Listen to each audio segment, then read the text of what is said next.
क्या भारत में herd immunity आ चुकी है? अगर ये बात सही है, तो क्या फिर वैक्सीन ज़रूरी है?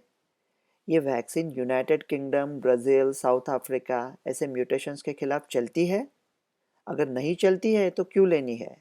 अगर चलती है, तो क्या सिर्फ कागज़ पे चलती है या रियल लाइफ में भी चलती है, ऐसा कोई हमारे पास सबूत है? मानो चलती है और हमको लेनी भी है, लेकिन मिलती कहाँ है? जब 1 मार्च को ये ऐप खुलेगा, तब कतार में करोड़ों लोग होंगे, तो फिर आम आदमी के पास कैसे आएगी? इस महामारी का नाम डॉन नहीं है, लेकिन इस महामारी को वैक्सीनेशन के बगैर मिटाना मुश्किल ही नहीं, बल्कि नामुमकिन है। अगर ये तय हो गया और हमारी आबादी इतनी है और हम अब तक 1% पॉपुलेशन तक भी पहुंच नहीं पाए हैं, तो क्या हम कुछ अलग सोच सकते हैं? अलग सोचना ही पड़ेगा ना। देखो, जब केसेस बढ़ गए, लॉकडाउन लगा दिया। केसेस कम हो गए, लॉकडाउन खोल दिया। वापस केसेस बढ़ गए। ये क्या हम लोग सीसॉ खेल रहे हैं वो कोविड के साथ? मतलब वो वायरस भी बदली हो गया, उसमें म्यूटेशन आ गए, उत्परिवर्तन आ गए, साउथ अफ्रीकन ये आया वो आया। हम क्या अंग्रेजों के ज़माने के टेलर है कि इतनी सारी बदलियों के बाद हम नहीं बदलेंगे? हमको भी कुछ अलग सोचना पड़ेगा। मेरे 2 सुझाव हैं। वो सोचनीय है और शोचनीय भी है। सोचनीय इसलिए कि बहुत अच्छे हैं, शोचनीय इसलिए कि लोग सुनेंगे लेकिन कोई करेगा नहीं। मैंने एक नया ट्विटर हैंडल बनाया है, at doctor Godse Ravi, GODSE Ravi 1, और उसमें 2 सुझाव डाले हैं, अंग्रेजी में बोल देता हूँ। पहला ये है कि find a hotspot and do sero surveillance. Those who are seronegative, give them 1 shot of Covishield. Keep doing it till you run out of hotspots और vaccines. जिनको एंटीबॉडीज नहीं है, उसका मतलब उनको नैसर्गिक रूप से कोविड नहीं हुआ था। अभी पूरी दुनिया में हम लोग ये कह रहे हैं कि अगर आपको कोविड हुआ था, फिर भी आपको वैक्सीन लेनी है, क्योंकि वैक्सीन से जो इम्यूनिटी मिलती है वो नैसर्गिक रूप से मिले हुए इम्यूनिटी से, प्रतिकार शक्ति से ज़्यादा है।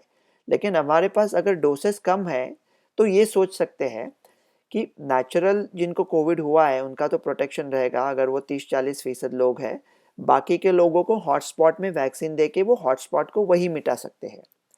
दूसरा ट्वीट ये है, आपको अगर अच्छा लगे, आप इससे सहमत है, तो आप रीट्वीट कीजिएगा। दूसरा ट्वीट ऐसा है कि test, trace and isolate is sound, sexy and scientific. Only problem, it doesn't work. Change it with best, race and eliminate. Find a hotspot, pick your best vaccine, race it to that region and use the vaccine to eliminate the hotspot. तो अगर hotspot ही मिट गया, हमारा देश इतना विशाल है, तो अगर पूरा वैक्सीनेशन हमको अगर डिफ़िकल्ट लग रहा है, तो जहाँ सिर्फ हॉटस्पॉट है, वहीं पे जाके पूरा वैक्सीन का डोज हम लोग कॉन्सेंट्रेट करके उसको मिटा सकते हैं। अगर हॉटस्पॉट नज़र में नहीं आ रहे हैं, तो कुछ ऐसे एरियाज़ में जाके मिटा सकते हैं कि जैसा बम्बई है, वो काफ़ी आयकर भरता है, या हैदराबाद है जहाँ पे सब IT का काम चलता है, या बैंगलोर है, वहाँ जाके कुछ काम कर सकते हैं। तो मुझे दिक्कत ये नहीं है कि हालात ठीक नहीं है, हालात ठीक नहीं लग रहे। मुझे दिक्कत ये है कि हालात ठीक लग रहे हैं, लेकिन हालात ठीक नहीं है। इसके लिए कुछ करना पड़ेगा, डरा नहीं रहा हूँ, वैक्सीन ज़रूर लेनी पड़ेगी। अभी क्विकली देख लेते हैं कि वर्ल्ड में क्या चल रहा है, रियल लाइफ में कुछ स्टडीज़ आए हैं क्या।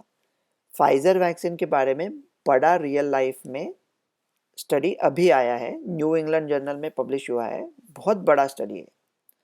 आप कहोगे कि हमको फाइज़र से क्या वास्ता है? ये सवाल में ही सबसे बड़ा प्रॉब्लम है। तो ये इज़राइल में स्टडी किया था, जैसा रियल लाइफ में 95% प्रभावी है, वैसा उन्होंने 6 लाख लोगों को वैक्सीन दिया और उनके कंट्रोल थे जिनको 6 लाख लोग जिनको वैक्सीन अब तक मिला नहीं था। दूसरा डोज लेने के बाद 1 हफ्ते में ये प्रोटेक्शन आता है। इट इज़ 94% प्रभावी टू प्रिवेंट लक्षण वाला Covid, symptomatic Covid. It is about 92% successful in preventing serious Covid. लेकिन दोनों टीके लिए हुए कुछ लोगों को हुआ था कोविड, सीरियस कोविड हुआ था, लेकिन जिन लोगों ने टीके नहीं लिए थे उनको काफ़ी ज़्यादा हुआ था. इसका मतलब ये है, to borrow a line from Lion King, being brave doesn't mean you go looking for trouble. तो अगर वैक्सीन 2 हुए हैं आपके, इसका मतलब ये नहीं कि आप कोरोना पेशेंट ढूंढते जाएंगे मास्क पहने बगैर. मास्क पहनते रहेंगे.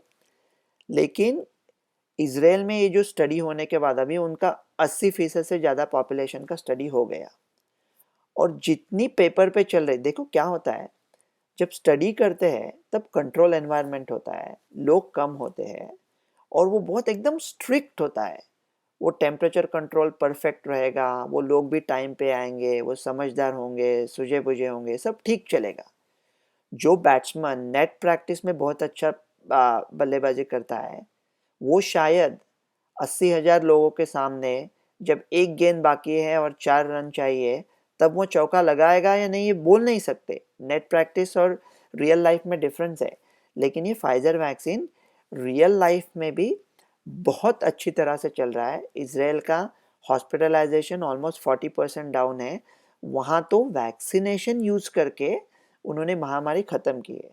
हमको ऐसे ही ख़त्म करनी है, क्योंकि अगर हम डरते रहे तो 1-2 केस आ गए तो फिर हम हड़बड़ा जाएंगे कि ये क्या हो गया है. इसलिए ये लेना है. ये बहुत अच्छी तरह से हो जाएगा भारत में. अभी थोड़ा इंतज़ार करना पड़ेगा. लेकिन वो कहते हैं ना कि जहानतों को कहाँ कर्ब से फरार मिला, जिसे निगाह मिली उसे इंतज़ार मिला. इंतज़ार थोड़ा करना है, लेकिन भारत में ये जल्दी और ज़रूर हो जाएगा. पूरे पॉपुलेशन का वैक्सीनेशन हमको जब हो सकता है करेंगे. लेकिन तब तक अगर आपको ये ट्वीट अच्छा लगे तो सिर्फ हॉटस्पॉट पे फोकस करके ये नया स्ट्रैटेजी बना सकते हैं. ये ट्वीट अच्छा लगे तो आप रीट्वीट दोबारा प्लीज़ कीजिएगा. Doctor Ravi Godse from Pennsylvania.